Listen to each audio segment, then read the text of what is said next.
Listo, para todos, buenos días muchachos, buenos días, ¿cómo están? ¿Cómo me les ha ido? Buenos días, profe. Amor, ¿te Días. escuchaste? Hola, profe. Buenos días. Profe. Bueno, buenos días, entonces daremos hoy inicio particularmente a lo relacionado con las sesiones virtuales. La idea es tener un balance efectivo de plantear desde el día de hoy los contenidos relacionados con lo que tenemos en términos de las temáticas de pedagogía.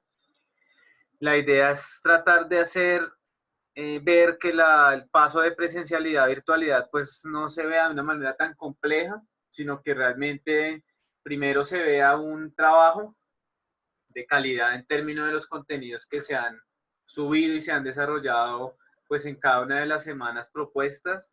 Eh, Ante todo también pues pensar esto en términos de que todo el segundo corte se desarrollará pues en la virtualidad hasta nueva orden, hasta que esta calamidad de salud pública se solucione de cierta manera. Hay que tener paciencia, llamados a la paciencia, al entendimiento de la situación. Es una situación primero de cambio, casi que de transformaciones ecológicas. También un cambio desde la propia conciencia de los seres humanos de cómo estamos tratando nuestro planeta y pues eventualmente es un poco difícil de entender. Nadie se esperaba una situación como la actual, pero igual es algo sobre lo cual tenemos que ser partícipes y acatar lo que en términos eh, del gobierno, así no está haciendo las mejores estrategias en términos de política pública y lo que pues básicamente se nos plantea en este caso, ¿listo? Bueno, arrancamos en semana 8. Semana 8 es nuestro desarrollo, por así decirlo, eventual para desarrollar nuestros contenidos. La dinámica será particularmente cada 8 días encontrarnos por Zoom. En 8 días, pues básicamente habrá Semana Santa, será la semana de receso, entonces no tendremos, por así decirlo, sesión formal. Volvemos en 15 días. Pero por ahora, pues arrancaremos con la semana 8, que es la semana que nos compete, pues en este caso, para adelantar las temáticas que tenemos previstas. Listo, entonces en semana 8 tenemos un marco introductorio sobre la clase. La idea es poder desarrollarlo para particularmente 50% virtual en términos de encuentro por Zoom y el otro 50% en la realización de la actividad. Entonces, para las actividades más o menos dejaré unas 2 horas para el desarrollo de las mismas y trataré de enfocarme en teorización y metodológica en 1 hora para poder explicar el contenido y el desarrollo de lo que tengamos en este caso. ¿Alguna pregunta, muchachos?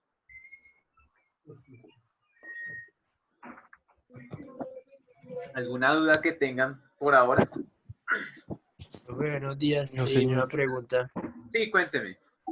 Profe, la actividad que tenemos para hoy, ¿nos va a dejar un tiempo determinado para realizarla o cómo será? Sí, básicamente intentaré desarrollar la teoría en este encuentro de prácticamente 1 hora y 10 minutos más o menos, y ya les dejaré las otras 2 horas para que puedan entregar su cuadro comparativo para mirar esas diferencias que se tienen. Es decir, que a las 12 ya se tendría pues la entrega o el tiempo estimado para realizar ya que pues 2 horitas son bastante, más que suficientes para el desarrollo, ¿listo? Listo, profe, Bueno, gracias. entonces la idea es arrancar hoy el tema de la interculturalidad y la educación, que es uno de los temas pues trascendentales para el ejercicio docente. Asumo que en las clases tendremos diferentes, o siempre la idea es tener una diversidad, no tratar la clase como algo homogéneo. Todos los estudiantes aprenden de maneras diferentes, tienen contextos totalmente diferentes y por ende como docentes debemos desarrollar, por así decirlo, estrategias y planes para poder solventar estas problemáticas que se presentan, culturales, sociales, económicas, de diferentes índoles vamos a tener estas diversidades en el aula, con todas las diferencias culturales que ustedes puedan denotar en este caso particular.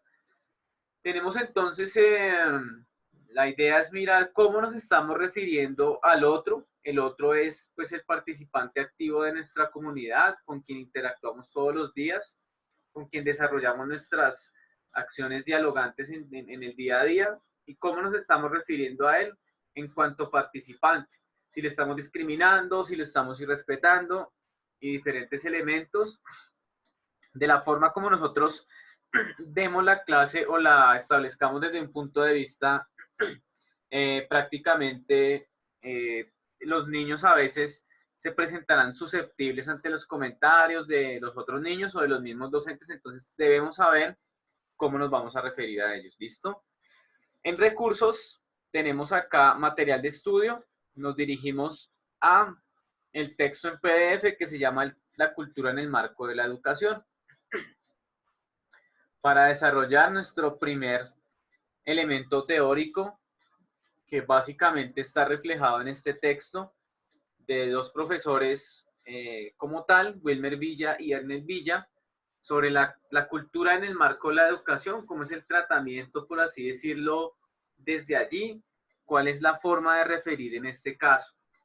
Básicamente, haciendo un poco de historia, podemos ver que algunos cronistas españoles siempre se referían a los americanos o a los habitantes de este continente como indios o como personas atrasadas, como casi que una perspectiva animalista y salvaje de lo que encontraron supuestamente acá. Y de esa forma aún Europa se refiere a Sudamérica. Se piensa que somos pueblos atrasados, que somos salvajes, que tenemos unos contextos muy diferentes y que por tener comunidades indígenas, pues tenemos aspectos tradicionalmente ligados a formas de ver y concebir el mundo casi que de lo que dicen ellos desde la magia, si se puede establecer. Es decir, que el conocimiento que se da en Sudamérica para Europa en cierto sentido no es válido porque históricamente se han planteado discusiones en torno a cómo se refieren desde allí en este caso. ¿Listo? Bueno, este texto permite la construcción del otro en el aula, mirar cómo estamos refiriéndonos en el marco del salón de clases. Hay salones de clases con diferencias absolutas, más que todo en el ámbito de lo público se puede ver ello, y es cómo llegan estudiantes de todas las estratificaciones sociales, de cualquier cultura. Tenemos hasta inmigrantes venezolanos en las aulas de clase. Entonces es saber cómo manejamos ese discurso, nos referimos a esta población, porque del ejemplo, por así decirlo, de cómo nosotros estamos hablándole a los otros, es que los niños van a tomar la referencia para denotar a estas personas. Entonces, obviamente, hay que tomar esas particularidades que se establecen. Este texto es muy importante porque casi que nos da unas estrategias para establecer esos vínculos con las otras personas y pues efectivamente empezar a establecerlo en este caso. Cito del texto un apartado que se establece allí, un apartado que el autor insiste un poco y dice que la explicación o el modo de decir parte de la dinámica siguiente. Por ejemplo, una profesora no toma en cuenta las particularidades del contexto en el cual unos niños han sido socializados. Son niños desplazados. Otros son niños de unos litorales donde la oralidad constituye un elemento fundamental para la constitución del ser cultural, diferenciados con respecto a las formas generalizadas de representar y disciplinar el cuerpo en la escuela occidental a través de la escritura como una imposición. Es decir, sabemos que en Colombia hay una violencia marcada y muchas poblaciones indígenas han tenido que desplazarse. Son formas diferentes de pensar el mundo. Ellos han aprendido a partir de la oralidad generacionalmente. ¿Qué se hace en el aula? Pues la escritura es lo que prima. ¿Cómo nosotros podemos plantear estrategias para que ese estudiante indígena, desplazado, con otra cultura, pueda ser incluido de la mejor manera en nuestras condiciones del aula? No podemos, y eso es obviamente una certeza, particularizar el aprendizaje. Hay salones de 40 estudiantes, de 50 estudiantes. Entonces, pensar que podemos personalizar la enseñanza es muy difícil, pero en las representaciones que nosotros hagamos de las otras personas y cómo signemos estrategias, ahí puede haber un poco el secreto de la perspectiva sobre la cual nosotros podamos manejar discursivamente toda la perspectiva que tenemos en este caso. Tenemos en esencia dos elementos o tres elementos sobre los cuales podemos analizar. Nosotros tenemos una premodernidad, una modernidad y una posmodernidad. No sé si algunos de ustedes en clases, en otras clases han tenido, por así decirlo, la teoría de lo que significa cada una. Quisiera quizás escucharlos. Por ejemplo, ¿qué significa la premodernidad? Pueden alzar la mano y yo les voy dando la palabra. De pronto alguna noción que tengan. O pueden habilitar su micrófono si quizás conocen. Pueden escribirme por el chat si quizás saben qué es la premodernidad para ir ubicándonos un poco de manera histórica allí. ¿Listo? Entonces, ¿alguien quizás sabe qué es la premodernidad?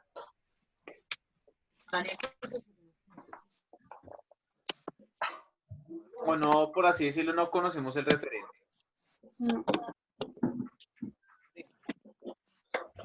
¿No? ¿Ninguno?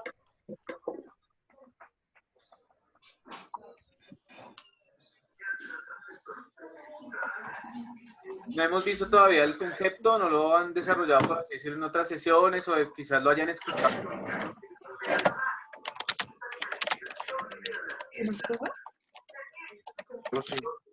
Sí, cuéntenme. Bueno, la idea de la dinámica de las sesiones será particularmente enfatizada en que ustedes puedan participar. Entonces, Sebastián nos dice que es el periodo histórico donde aún no se tienen en cuenta los derechos de los hombres, por así decirlo, en cuenta como la particularidad histórica. Hay que hacer tres eventos y tres puntualidades en términos de premodernidad, modernidad y posmodernidad. La premodernidad, por así decirlo, se establece en términos de históricos antes de la posible o de la llegada de los españoles en términos de las comunidades indígenas y todo su desarrollo en sociedad, economía y diferentes elementos. Es decir, la premodernidad se parte, por así decirlo, de todas estas prácticas indígenas ancestrales, donde la oralidad se venía dando como un establecimiento formal. Ya la modernidad hace parte de los procesos de pensamiento de Occidente, donde lo tecnológico y la razón empiezan a primar por encima de todas las cosas.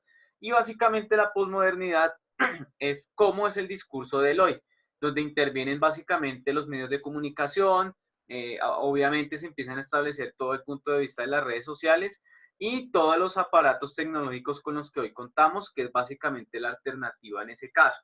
Entonces, pensemos en este caso, cómo desde el punto de vista del aula podemos encontrar seres premodernos que vienen siendo, por así decirlo, los indígenas o las comunidades desplazadas y el choque que se puede presentar allí en este caso. ¿Listo?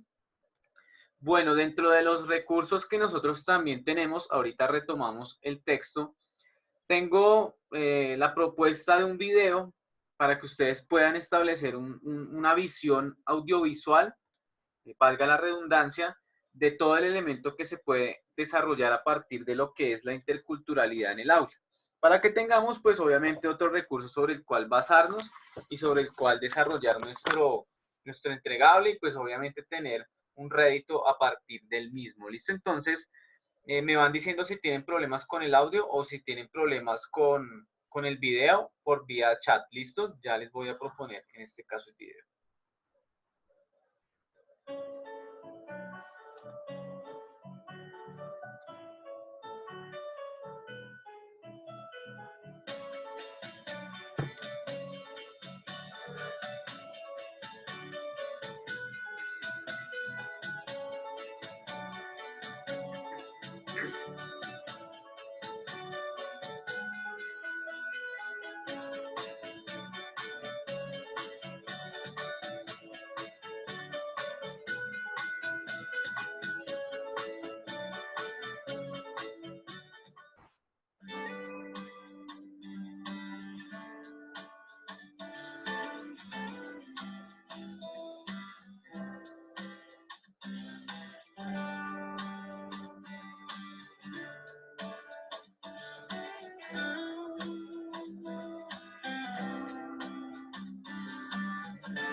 Bueno, el video hasta aquí nos muestra una situación particular y es un discurso que se ha venido estableciendo en los últimos años, que es todo el tema del bullying y el acoso escolar en este caso, que vemos día a día pues en las aulas y a veces los mismos docentes no dan cuenta, por así decirlo, de estrategias sólidas sobre las cuales pues se puede intervenir esta problemática.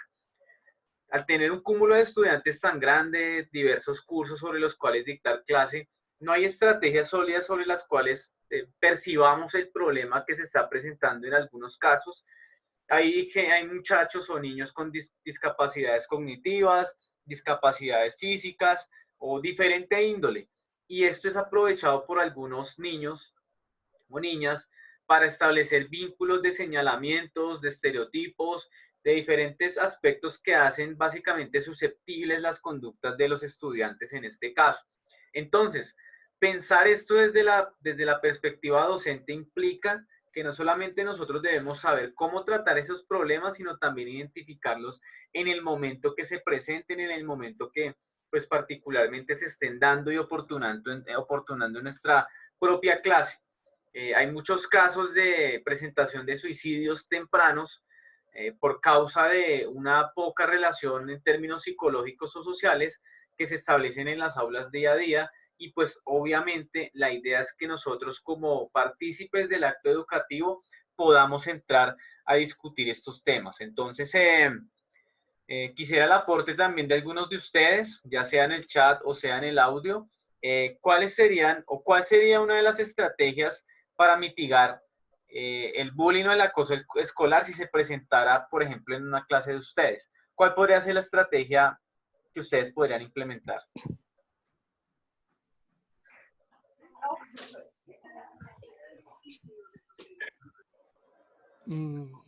Profe, Sí, profe, ¿me escucha? sí, perfecto. Listo. Creo que alguien está hablando. Ya los estoy apagando esporádicamente. Listo, si quiere puede comenzar su discusión. Listo. Profe, digamos que Por favor, activar de nuevo el micrófono.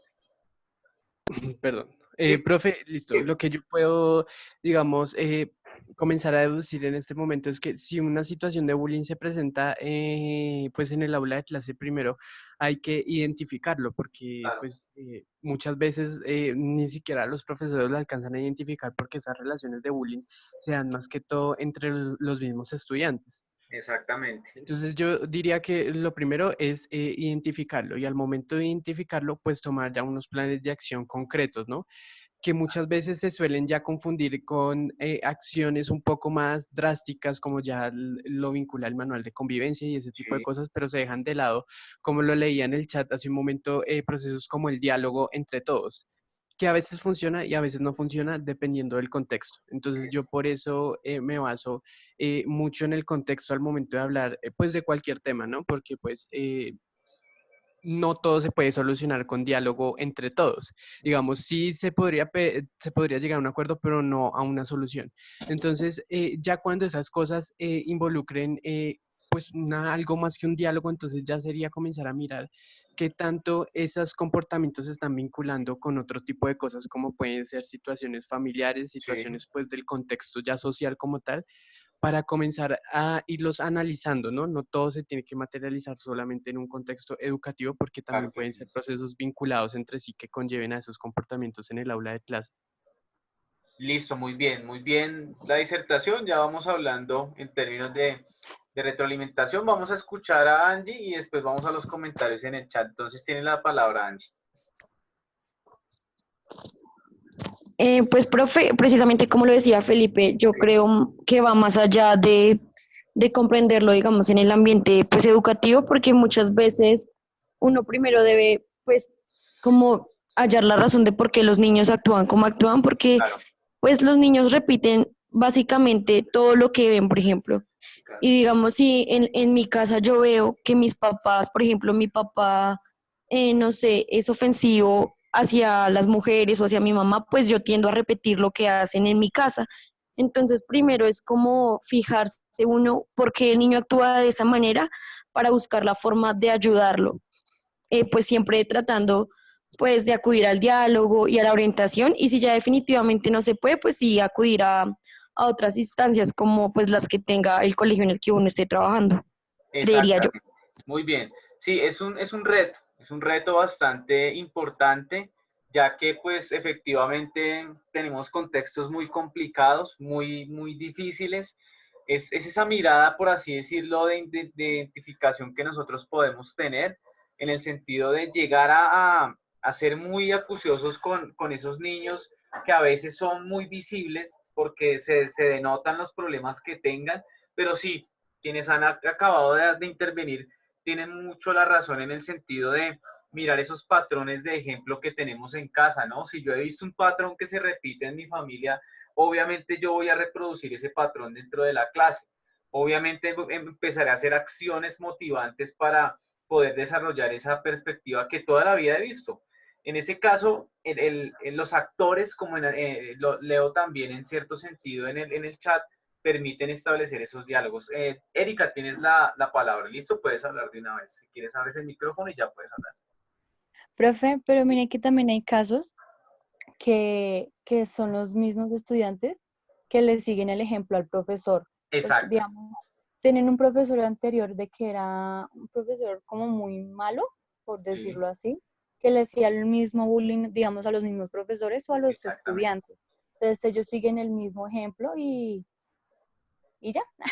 Sí, muy bien y muy interesante el aporte porque de lo que nosotros hagamos en términos de la clase, uno puede decir comentarios jocosos en su clase para que los estudiantes de quizás puedan entrar en un aspecto más cotidiano de la clase, pero esa jocosidad no puede pasar a la broma y a la burla y hay que ser muy acuciosos, como les digo, en el diálogo y cómo nos estamos refiriendo a los estudiantes, quizás con los ejemplos de las clases, quizás con situaciones que se presenten, porque no sabemos en qué momento estamos hablando y el estudiante se esté sintiendo mal.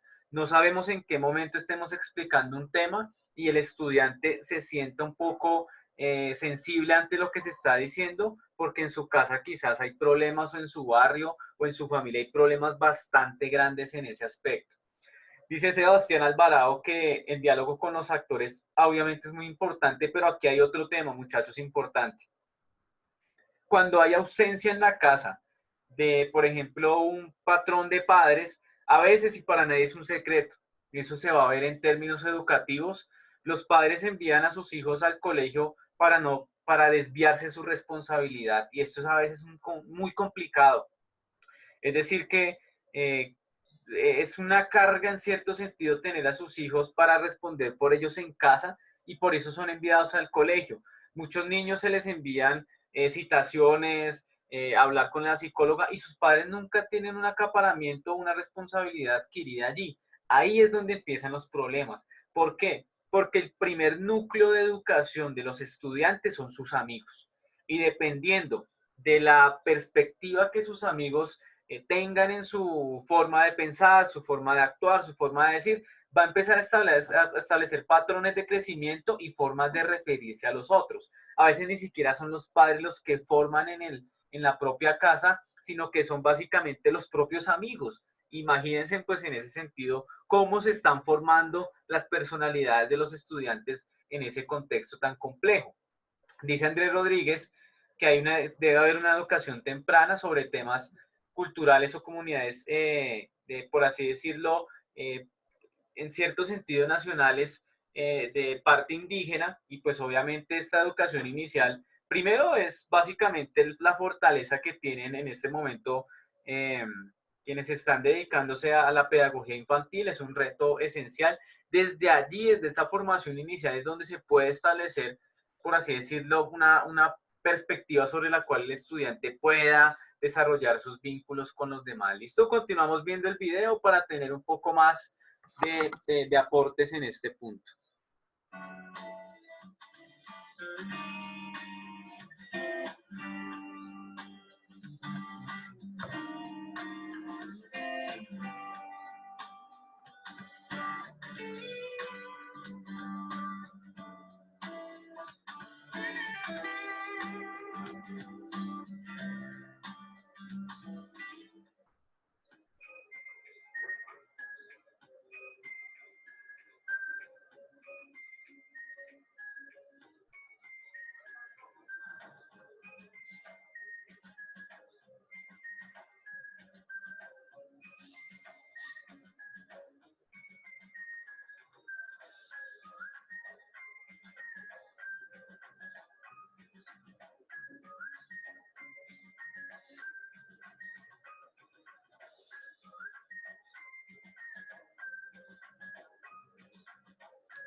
Listo, allí hay una estrategia, obviamente esto es planteado desde el contexto chileno, donde se ha trabajado mucho en la inclusividad, porque particularmente hay muchas comunidades indígenas allí incluidas y obviamente muchos migrantes. Imagínense en una clase eventual de ustedes donde se establezca un problema de la inmigración. Aquí en este contexto es muy difícil el tratamiento hacia algunos migrantes venezolanos porque se tiene un estereotipo ya marcado, un estereotipo de rechazo, un estereotipo de discriminación y pues básicamente imagínense cómo se sienten los niños estudiando con compañeros que no son de su país, con costumbres que no son de su país. Llegar a Colombia, instaurarse en una comunidad, llegar a un colegio, insertarse en ese colegio y que tenga un rechazo absoluto por las acciones que hacen otros compatriotas suyos en el país. Es decir, que la situación es bastante difícil en términos de retos escolares. A veces cuando pasa un problema, y eso es lo difícil, muchachos, es lo complicado que pasa cuando suceden algunas problemáticas y nosotros no nos damos cuenta, ¿a quién creen ustedes que se recae la primera culpabilidad? Al docente. El docente es el llamado a mirar esos problemas porque prácticamente vea todos los días a sus estudiantes. Pero básicamente sí, hay una culpabilidad cierta del docente en mirar estos vínculos sobre la perspectiva de solucionarlos o reconocer estos casos, pero prácticamente tampoco podemos ser quienes tengamos todo el peso sobre las problemáticas que se van dando en este caso. ¿Listo? Bueno, aquí hay unos elementos teóricos también, por así decirlo, interesantes sobre los cuales podemos ver, y es que como tenemos esa tradición tan compleja en términos conservadores, en términos de que nos han mirado como países subdesarrollados, la representación del yo hace que los demás los veamos como exóticos. ¿A qué voy? En Europa, casi que a Sudamérica se ve como países exóticos, folclóricos, casi que de cierto sentido un poco extraños, si se puede establecer ese vínculo en ese caso particular, porque las formas de hablar, las formas de referir, las formas de actuar son diferentes y pues claramente son estereotipos marcados. Eso pasa también en las aulas escolares. A veces vemos al otro como alguien exótico, folclórico, si habla diferente es extraño, si habla de una manera particular es raro, si viene de otro país es bastante extraño, si es indígena y se pinta su rostro o usa otra ropa, pues es extraño y lo tratamos como tal. Entonces son acciones que realmente debemos incidir para las prácticas que nosotros tengamos eventual. Ahora bien, en el marco de la posmodernidad tenemos hasta el ciberbullying. Es decir, ¿cómo nosotros los docentes podemos mermar o mitigar esos problemas si ya se nos salen de las manos porque son problemas netamente de redes sociales y tecnológicos? Y obviamente, cuando uno entra o ingresa al aula o a la educación, pues le asumen una perspectiva de dirección de grupo. A veces, y es lo que siempre se ha dicho, se nota una dirección de grupo y le dicen, no, es que si usted es director de, por ejemplo, el grupo 601, usted es casi que el papá de ellos. Es decir, la figura paternal que se reproduce en ese sentido incide en que si hay un problema en ese salón, usted debe solucionarlo. Juan Franco en el chat nos indica que hay que tener el contexto socioeconómico que viven las familias de estos estudiantes y sí, es una cuestión muy relevante a la hora de establecer estos diálogos y estas eventualidades en términos, primero, de la formación que han tenido sus padres y segundo, de estos factores socioeconómicos.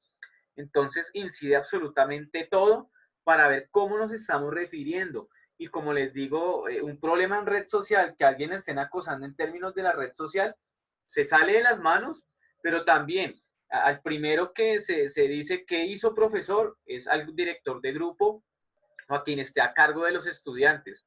El director de grupos se parte en cierto sentido de que tiene unas horas adicionales para hablar con su grupo, para tener una conversación más sólida. Si hay un problema con otros cursos se habla, si hay problemas con otros profesores, pues uno entra a establecer vínculos y básicamente estrategias para que se pueda dar. Pero cuando se presentan problemas en redes sociales, que ahorita hay un montón, hay realmente problemáticas de índole diversa en términos de la perspectiva de las redes sociales. ¿Cómo, les pregunto a ustedes, pueden responderme por el chat o por el audio, cómo podemos formar para evitar estos problemas del acoso en redes sociales y para que nos sepamos respetar en las redes sociales? Es que es tan difícil. ¿Listo? Alguien que pueda quizás participar sobre esta temática en red social, cómo nos estamos tratando, cómo nos estamos casi que refiriendo a los otros en términos discursivos. Si quieren me pueden levantar la mano por el chat o ya voy respondiendo en términos del, perdón, me pueden levantar la mano en el audio y yo voy leyendo algunos comentarios. Entonces, se supone que hay una concepción del otro y pues casi que en el respeto, como lo asume Sebastián Alvarado, y sí, eventualmente hay una concepción del otro que a veces la construimos de mala forma, ¿sí? Acá en el marco teórico que tenemos, hay una concepción de hablar con y desde, es decir, hablo con el otro o desde el otro. En ese caso, tenemos que advertir la representación de quién habla, en qué circunstancias, por qué lo hace y qué conocimientos tiene para desarrollarlo en ese sentido. En esencia, y si nosotros vemos la construcción de la epistemología en términos de la concepción del otro, podemos ver que es muy complicado llegar a documentar problemas que ya se salen de nuestro rédito, que es el aula de clase y la formación desde allí. Entonces, ¿algún aporte, muchachos, hacia esta parte de las redes sociales? ¿Cómo poder intervenir? Tengo un comentario aquí de Andy Ayure, lo leo textual, es el ejemplo que uno transmite a los estudiantes totalmente. Si yo evidencio desde mi trabajo respeto hacia los demás, asimismo los estudiantes podrán replicar esto, porque básicamente uno como estudiante muchas veces asume que lo que el maestro hace está bien, perfecto. Exactamente desde ese punto de vista lo podemos tener en que uno se vuelve un ejemplo sobre el cual recae la conducta de los estudiantes, como en algún momento Angie también asumía. Si yo doy mal ejemplo en el aula, si yo me burlo, si yo trato mal al estudiante, si le hago una broma, esa broma, por así decirlo, que no está dentro del contexto, pues allí hay un problema bastante fuerte. Angie, ¿quieres hablar o...? Pues sí, profe, es que digamos, por ejemplo, también con este tema de las bromas, digamos, Sí. yo puedo hacerlo, digamos, desde el papel docente, ¿no? Yo puedo hacerlo sin ninguna intención, pero es que eso es un tema muy delicado porque uno puede herir susceptibilidades sin quererlo, si me hago entender, entonces es algo como muy difícil de manejar, pero pues uno siempre tiene que estar como pendiente de esas cosas y también pues la forma en como digamos uno le, digamos, incentiva al estudiante digamos, a no tener miedo de participar, porque de pronto se van a burlar, como que, digamos, a dar a entender que pues uno está en un salón de clases para aprender y que uno se va a equivocar, pero de esos errores uno puede aprender, ¿no? Muy bien, muy bien. Ya vamos a hablar un poco de ese tema que me parece trascendental. Juan Franco, ¿puede ya tomar la palabra? Profe, pues es que yo lo veo también ligado desde un tema cultural, ¿no? Sí. Porque, pues, como usted lo decía, digamos, el docente o la docente interviene, pero pues ese alcance de ese docente es hasta, digamos, hasta las puertas del recinto educativo y hacia allá afuera no se sabe. Creo que voy más vinculado a lo que dice Sergio por el chat. Pero entonces, yo en mi aula de clase como docente en mis clases, ¿no? Porque teniendo en cuenta que los estudiantes también es decir, tienen diferentes clases, pero desde mi clase yo puedo tener un ambiente, digamos, muy basado en el respeto y pues precisamente en el entendimiento y en la comprensión del otro o de la otra. Pero si el estudiante o la estudiante cuando sale del recinto educativo, esas influencias culturales, pues al momento de interactuar y más en redes sociales, pues se le olvida lo que está dentro del espacio educativo, pues yo creo que Claro. digamos que eso no se está logrando de una manera y eso no está teniendo un efecto. Entonces, es un análisis pues que si usted me pregunta cómo, pues yo la verdad no tengo idea de cómo, porque es un proceso que tiene que iniciar precisamente con una transformación cultural muy de fondo. Por lo menos Claro que sí. nosotros los colombianos somos muy intolerantes hacia muchas cosas en redes sociales. Por lo menos ahorita lo que se está viendo es precisamente esa intolerancia que se está viendo hacia los migrantes venezolanos. Perfecto. Entonces, pues yo en la escuela les puedo decir, no, valoren a su hermano venezolano, todos nos vamos a comprender y puede que se dé en el aula de clase. Pero si no se da afuera, pues da lo mismo, entonces va a seguir pasando. Entonces, es un proceso cultural que yo creo que no sé la verdad cómo se debería abordar, pero es complejo. Listo, muy bien, Juan. María Gabriela, tienes la palabra. Bueno, profe, yo considero que dar ejemplo sería como el segundo paso. Primero, desde mi punto de vista, se tendría que hablar del tema, porque uno como estudiante, y creo también que como docente, uno cree que esos problemas nunca están dentro del aula, ¿sí? Sí, O sea, uno siempre lo ve como un problema externo y no exactamente. lo trae muchas veces a colación al aula. Y considero yo también que la gente que son, digamos, factores de esa discriminación no Exacto. saben lo que están haciendo, ¿sí? Perfecto. Entonces, dar, o sea, poner el tema en el aula y exponerlo, me Sí, parece como importante también para evitar esa discriminación. listo, muy bien. Perfecto. Luisa, puedes intervenir. Bueno, yo creería que, o sea, si se empezó ya un ciberbullying, Sí, tuvo que haber un comienzo. Y por lo general, si ponemos en el caso de los venezolanos, bueno, les hacen bullying por el Facebook, digámoslo así. sí, Esas mismas personas tienden a hablarlo con otras personas, o sea que se sale pues de la red. En el exactamente. caso de nosotros como docentes, si digamos le están haciendo bullying a una compañera, es obvio que le van a hacer también dentro del aula. Ahí es donde uno puede llegar a concibir y apropiarse del problema. Exactamente, muy bien. Laura López, puedes hablar. Profe, pues yo sé que llega a ser y es muy difícil pensar que uno puede cambiar la sociedad por Sí, completo y cambiar como tantos prejuicios porque es casi imposible. exactamente. Pero sí me parece pertinente que la escuela puede ser un buen inicio para que si uno desde la escuela da buen ejemplo y expone este tipo de temas, esos niños pueden ir replicando y replicándolo en sus familias y así mismo se puede ir mitigando todo. Muy Pues yo bien. sé que suena un tanto utópico, ¿no? Pero es como un buen inicio para cambiar todo. Exactamente. Sí, muy bien por las apreciaciones que están dando, porque me parece relevante es mirar que desde ese pequeño espacio de la escuela y esos pequeños aportes que nosotros podamos desarrollar pueden incidir en la forma en que muchos estudiantes pueden llevar a cabo sus acciones dentro, no sé, de una red social. Lo que pasa es que en Colombia los niños casi que aprendieron a manejar la red social sin ni siquiera una educación o formación misma de estas redes sociales. Por ello ellos desde muy pequeños las utilizan, no saben ni siquiera cómo se refieren allí, y particularmente cuando uno entra como docente a dar ciertas estrategias, ciertas formaciones en tecnología, pues no sé, ya entra es a desarrollarlo desde el aprendizaje que ellos tienen. Cambiar algo aprendido es muy difícil, como decían ustedes, los cambios culturales hacerlo son tremendamente complicados. Sí, el ejemplo hace parte, pero también ese escenario de la utopía es interesante de ver, y es que desde pequeñas acciones, yo no estoy diciendo aquí que si tenemos 40 estudiantes, a los 40 los vamos a cambiar, es imposible.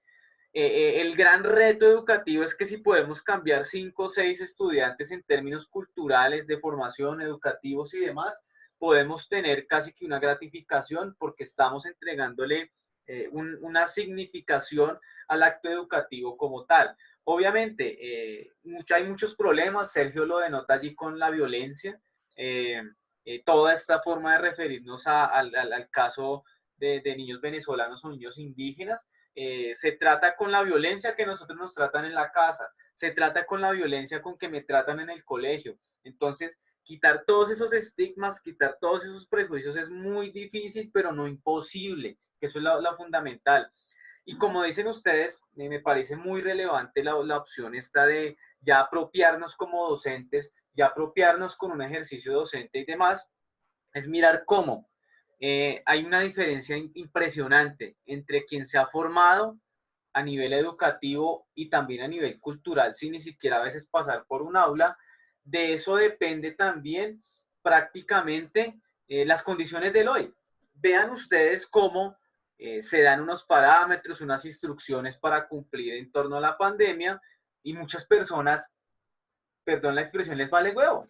Es decir, a muchas personas no les importa utilizar las instrucciones educativas que se han dado, sino que salen, empiezan a hacer las mismas dinámicas que hacían antes, no cumplen con las instrucciones dadas y particularmente hace parte de un hecho educativo y formativo, no solamente en la escuela, sino en la casa, que hace parte del ejemplo práctico en este caso. Angie permite establecer que es importante aprender a identificar, no solo identificarlos, sino aprender a identificar esos problemas, que evidentemente son parte de de agudizar esos sentidos como docentes, advertirlos y entrar a cuestionar en ese caso, ya sea en un salón muy grande, pero si podemos hacer un seguimiento, así sea solamente dentro de nuestras horas de clase, como lo decía Juan Franco, es decir, que una vez uno sale del colegio de su jornada laboral, pues es muy difícil entrar a actuar, pero si uno puede encauzar esos problemas dentro de su jornada es muy importante. Dice Sergio que se debe tener en cuenta como docente que también estamos limitados por la parte jurídica institucional. Perfecto. Donde observemos que debe haber violencia en familia, nosotros no podemos ir más allá, si no nos toca empezar a llamar a otras instituciones. Perfecto. Hay un límite de la jurisprudencia que implica que nosotros no podemos intervenir en esos problemas netamente que se desarrollan en términos de los estudiantes. Hay una intervención pedagógica y de formación, pero más allá es muy difícil poder llegar. Con lo que hagamos en el aula, si lo hacemos bien, créanme que se garantiza, por así decirlo, que hay una formación en términos de la discursividad y la forma de tratar a los otros. De hecho, también esta perspectiva se da en términos de cómo se tratan en términos familiares, esa reproducción, cómo se da en términos netamente de la educación y todos estos elementos. Entonces, sí, estamos muy limitados y más ahorita.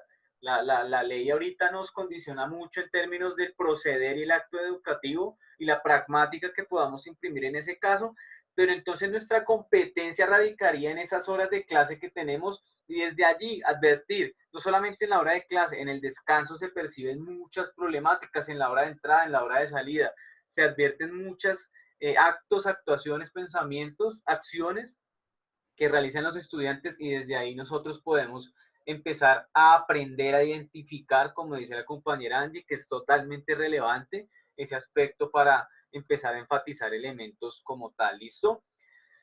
Aquí en la teoría también tenemos formas de nombrar en la educación, entonces es como yo nombro a quienes actúan dentro de mi clase, quienes se efectúan a partir, cómo se desarrollan en términos de su formación y las representaciones que tenemos allí. Y básicamente es cómo nosotros podemos mirar todos los elementos que se constituyen acá, en esta parte netamente teórica, pero que esta trascendentalidad pasa a lo práctico, donde pues las desigualdades, como se dice acá, y las asimetrías son mucho más evidentes a partir del contexto tan difícil que tenemos en la actualidad y pues obviamente con todos estos elementos que quizás se dan en este caso. Dice acá en un caso práctico, lo cito, dice, el último caso es el de un estudiante universitario que entra a una clase donde se desarrolla un tema sobre la identidad. Como estrategia, el profesor emplea un texto audiovisual que se encuentra subtitulado. En la sesión en la cual se presenta la película, el profesor y los compañeros caen en cuenta que la estudiante tiene limitación visual. Como consecuencia de esta situación, el profesor de la sesión siguiente hace alusión a la película, cayendo en cuenta en la situación de la joven estudiante y dice, bueno, en la siguiente película me aseguraré que esté doblada al español para que así la compañera pueda participar. La joven estudiante nos comenta la situación por la que tiene que pasar cuando está haciendo la fila para tomar los alimentos en el restaurante de los estudiantes. Me toca hacer la fila normal y eso es muy incómodo por lo que significa. A veces las personas no caen en cuenta de mi situación y no tienen que ver conmigo, y yo como no estoy acostumbrada a estas cosas porque soy de otra parte, entonces es más difícil la cosa en este caso. Es decir, cómo a veces tenemos que plantearnos estrategias para mirar la consideración del otro e incluirlos, porque los problemas legales también pueden ser para nosotros si llegamos a ser casi que negligentes con nuestro acto educativo. Entonces la responsabilidad no solo es llegar, dar unos contenidos, dejar una tarea, dejar una actividad, sino también pensarnos como seres humanos que están ejerciendo el trabajo sobre otros seres humanos, y en ese lugar cómo nos estamos refiriendo a estas personas que realmente necesitan un apoyo y una perspectiva sobre la cual puedan desarrollar todo su elemento en este caso. Listo, retornamos a nuestro campus virtual. Juan Franco puede tomar la palabra.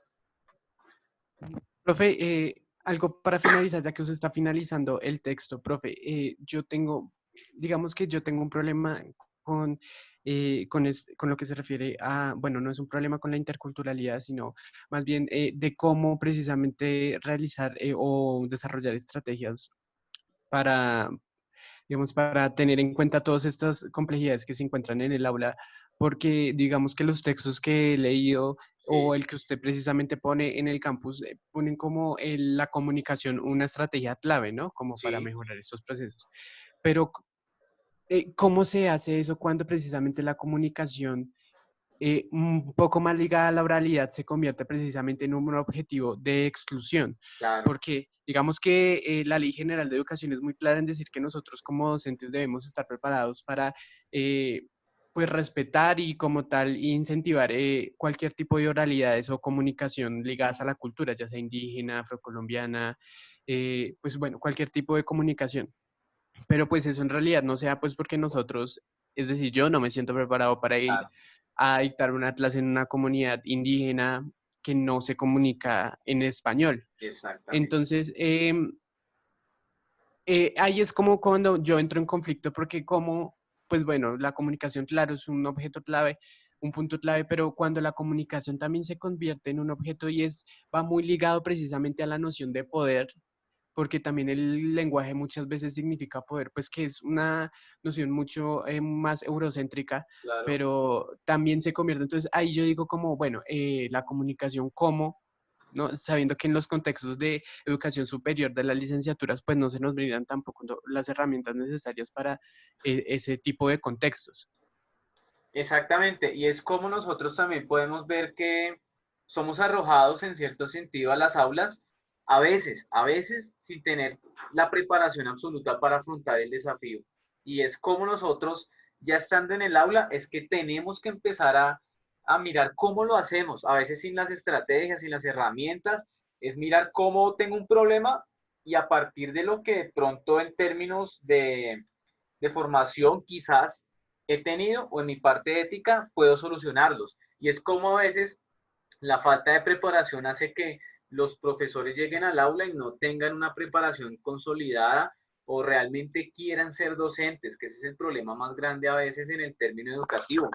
Muchos llegan al aula y a veces existe una especie de inconformidad, una especie de no estar seguro de si quiero ser docente, que si quiero ejercer este ejercicio, ejercer esta práctica como tal. Entonces ahí empiezan un poco los problemas y es cómo nos estamos preparando para, a veces nos preparan para una comunidad uniforme y homogénea, todos llegan al aula sin problemas, todos quieren aprender, todos están dispuestos al conocimiento, y créanme que eso no es así. En muchas ocasiones hay pelados que llegan al aula y no quieren estar allí. Lo único que quieren estar es, no sé, encontrándose con sus amigos o salir de sus propias casas. Entonces, esos problemas que nos representan allí es como a veces es enviado al maestro al aula, hágale, trabaje, haga lo que sabe hacer, porque usted tiene un poder, así como Juan nos dice, y es ese poder que da el conocimiento, pero el conocimiento a veces se queda cortico, lo teórico se queda cortico cuando ya entramos a hacer nuestra praxis en el aula, y es reconocer esas grandes complejidades, esa diversidad tan amplia, porque pues ese es el gran eh, eh, aterrizaje que tenemos en ese momento, y es pensar que todo no es ideal, que todo no era como nos decían, que era un mundo maravilloso donde todo el mundo quería aprender, todos participaban, todos querían conocer, nadie tenía problemas. Ahí es donde está el reto, por así decirlo, de muchos de nosotros en el aula y en el reconocimiento de esas diversidades que se encuentran. Entonces, muy bien por esa apreciación, y es particularmente, es a lo que nos impulsa la educación, es a trabajar así sea con las manos, con lo que se tenga, con las posibilidades que se hayan, y así a veces toque ser un poco autodidacta, hay que serlo y actuar de acorde a las situaciones se lo va demandando, porque uno puede hacer una planeación de clase, pero a veces sale totalmente diferente. Uno puede tener una guía educativa, un tema sobre el cual explicar, pero si ese día hubo un problema en clase, dos pelados se agarraron o se trataron mal, ya la clase tiene que cambiar el rumbo y empezar a darse desde otro punto de vista. ¿Listo, muchachos? Entonces, finalizando un poco la parte metodológica y conceptual de lo que es la interculturalidad, en este caso, nuestro entregable va a ser básicamente un cuadro comparativo donde ustedes van a establecer algunas características enunciadas pues en esta charla, en el texto que vimos. Estos dos casos interesantes, pueden de pronto mirar otros casos que se den a nivel particular, no sé, que hayan escuchado, respecto a cómo estamos nombrando la diferencia en la educación. Es decir, ponemos el caso educativo, el caso práctico, y ponemos además la estrategia pedagógica que ustedes, por así decirlo, puedan desarrollar para mejorar estas prácticas discursivas en el aula. Se pueden valer de los casos de inmigrantes, se pueden valer de los casos de indígenas, se pueden valer de casos de gente con discapacidad cognitiva o visual o física. Entonces pueden hacer esto en un cuadro comparativo. Primero proponen la situación, las características, y después ponen la estrategia, que hay unas estrategias también en el texto que está aquí en la parte de abajo, o la estrategia que asumió en el video la profesora, para que ustedes puedan desarrollarla en ese sentido. ¿Listo?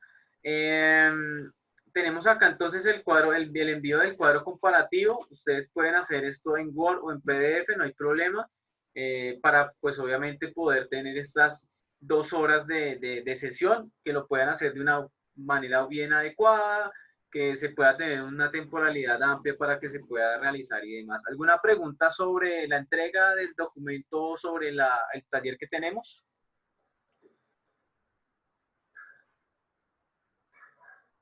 ¿Todo claro? Sí, señor. ¿Listo? Sí, señor. Perfecto.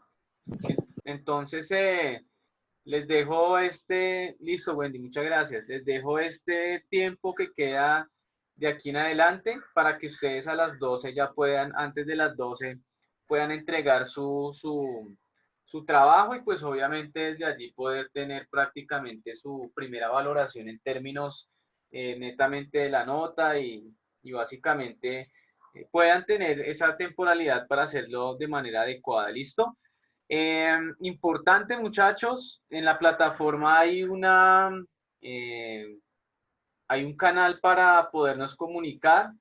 También pueden encontrar ustedes en ese caso el chat, pueden encontrar la mensajería, pueden mirar, valerse de lo que pues eventualmente está allí para poder realizar nuestro trabajo y nuestro seguimiento correcto de las actividades que tengamos pues particulares como tal. ¿Listo? Entonces la idea es que traten de desarrollarlo de una manera bastante coherente. ¿Listo, Camila? No, la idea es que puedan desarrollarlo hasta el mediodía, Camila, porque ya la actividad está asignada. Entonces la plataforma cerraría al mediodía. Entonces, para que puedan desarrollar esto en las 2 horas, ¿listo? Si tienen problemas con conexión tecnológica, si tienen problemas con audio, si no pueden ingresar en algún momento a la clase, me lo comunican por correo que yo estoy pendiente o le avisan al compañero monitor que él ha estado pues bastante pendiente de todo lo que debemos hacer. ¿Listo, muchachos? Listo, Camila. Entonces, por el día de hoy en cuestiones metodológicas, conceptuales, es todo. Les dejo este tiempo para que realicen la actividad pues con un prolongado temporalidad para que se haga, y cualquier duda me la comunican, les agradezco mucho, gracias por esos aportes que ustedes han dado, son muy significativos a la hora de construir todo este marco de la interculturalidad, y nos vemos o ya nos estaremos en encuentro sincrónico en 15 días para continuar nuestras temáticas y demás. Listo, les agradezco mucho, que tengan feliz día y por favor, mucho cuidado y obviamente atenernos a las instrucciones que se nos han dado en términos distritales. Entonces, muchas gracias, que tengan un feliz día. Gracias, Gracias, profe. Bueno, Gracias. hasta luego. Hasta luego, profe. Hasta luego.